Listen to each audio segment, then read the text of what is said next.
Yan yung tawagan natin in the past 10 years and 10 months. At ngayon, malapit na kita matawag na wife ko. Pakiramdam ko parang kahapon pa rin nung tayo'y nagsimula ng journey nito.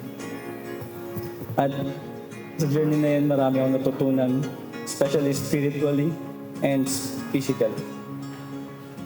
Patapa. Just melt away through the echoes of the trees.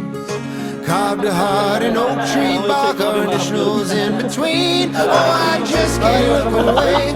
No, I just can't look away. Still can't believe. I always look forward to one of my favorite moments with you. It's not the out-of-town trips or the Sangyupsal a month. But rather it's every time I see you smile. Not just a smile, but a beautiful smile that really makes my day. Oh, this is where we belong. This is where we belong. Hindi lang ito basta araw ng kasal. Ito ay araw ng pagpapatunay na ang pag-ibig na pinili natin noon ay pinipili pa rin natin ngayon. Oh, this is where we belong. This is where we belong. Oh, this is where we belong. You are where I belong.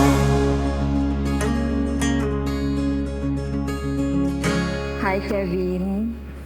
Kamusta ka? Ano yung sagot ko? Okay na okay. Alam kong obvious ang sagot kasi nandito ka ngayon sa harap ko. Pero gusto kong marinig yun sa'yo. Mula sa'yo na okay ka, na masaya ka. Kasi ako, okay pa naman. Joke lang. One time, tinanong kita kung ano ang weakness mo.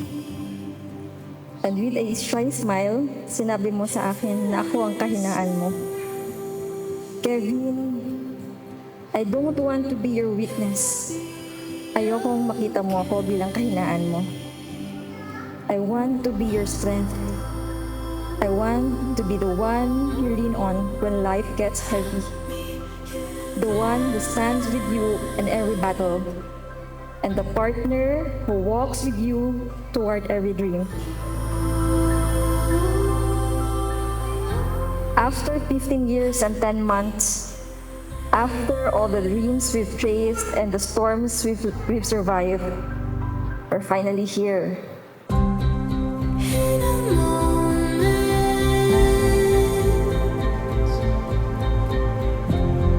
everything can change.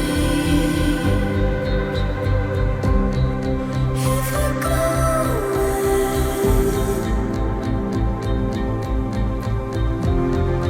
I won't make you stay, but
Kevin, at sa biyaya at tulong ng Panginoon, hindi magbabago yun.